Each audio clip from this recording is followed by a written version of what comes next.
Hi, everyone. I've been thinking a lot about habits recently, how they shape our lives, how they guide our days, and how much easier things feel when we have habits that support us instead of habits that drain us. Today, I want to talk about how I build good habits in my own life. Not in a perfect way and not in a strict way, just in a gentle, realistic way that actually works for me. For a long time, I believed good habits came from willpower, from pushing myself, from being strong every day. But the more I tried that approach, the more I realized something very important. Willpower doesn't last, motivation doesn't last, energy doesn't last. So, habits built on strength alone don't last either. What really works for me is starting small. Very small, almost laughably small. Small enough that I can't talk myself out of it. If I want to drink more water, I don't tell myself 8 glasses a day. I tell myself just drink 1 glass in the morning. If I want to read more, I don't tell myself read for an hour. I say read 1 page. If I want to move more, I don't say work out every day. I say just stretch for 2 minutes. Small habits feel easy. They feel doable. They don't overwhelm me. And once I start, it becomes naturally easier to do more. That's something I've learned again and again. Starting small is the best way to stay consistent. Another thing that helps me is making habits visible. I keep things where I can see them. A book on my nightstand, a water bottle on my desk, my walking shoes near the door, a journal open on the table. These things act like gentle reminders that guide me in the right direction without feeling like pressure. I also try to attach new habits to something I already do, like reading after breakfast, stretching before bed, drinking water as soon as I sit at my desk, making a to-do list right after opening my laptop. Linking a new habit to an existing routine makes it easier to remember and easier to maintain. It also helps me to remove as many barriers as possible. If a habit is too complicated, I won't do it. So I make everything as simple as I can. I prepare things the night before. I organize my space. I reduce the steps needed to get started.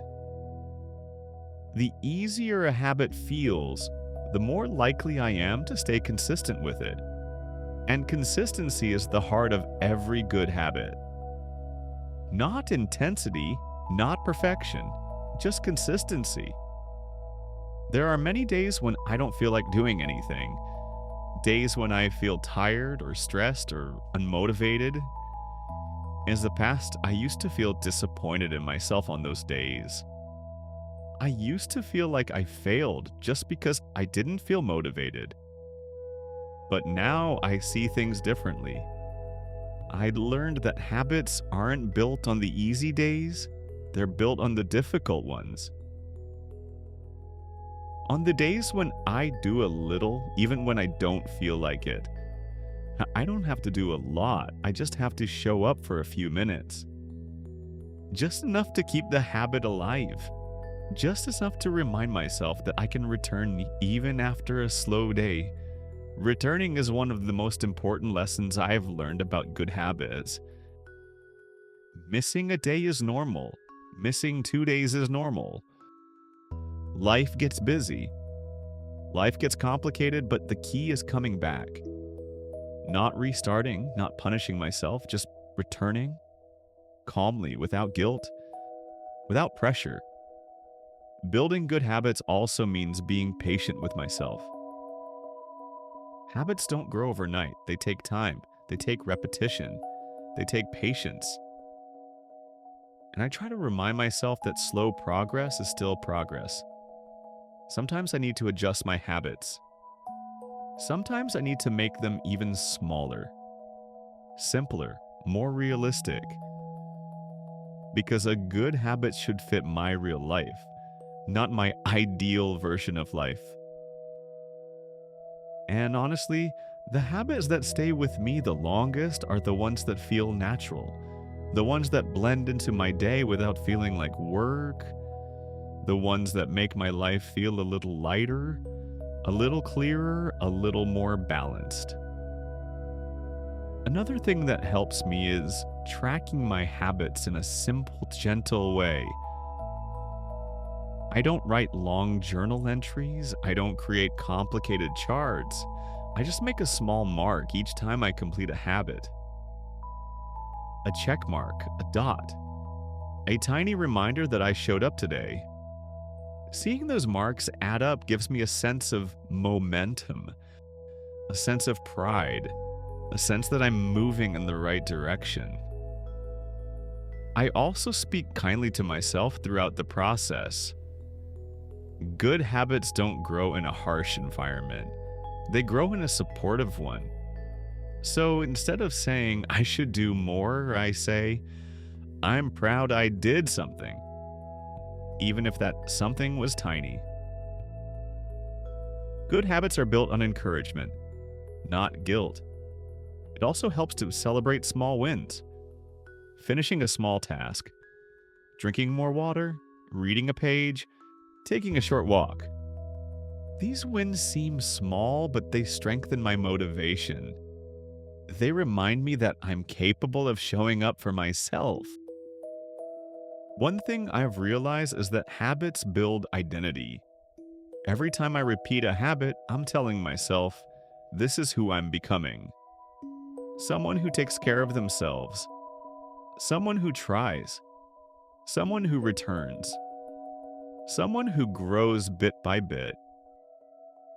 And that identity makes habits easier to continue. Because I'm not just doing something, I'm becoming someone.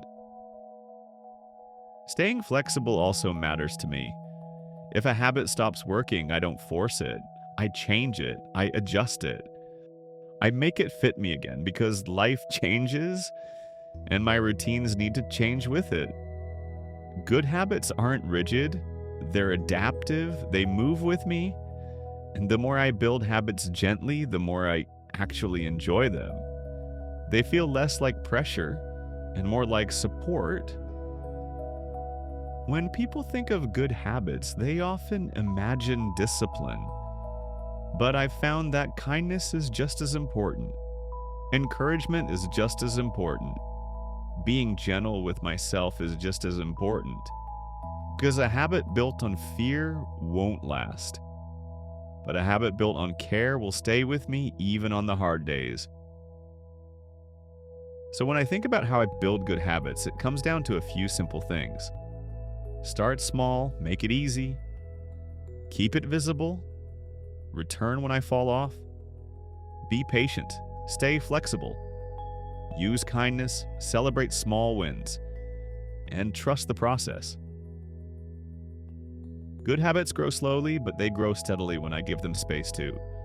And when they grow, they change my life in quiet, meaningful ways. They give structure to my days. They make me feel capable. They create a sense of balance, and they help me become a version of myself I feel proud of. That's what good habits mean to me now. Not strict rules, not unrealistic expectations.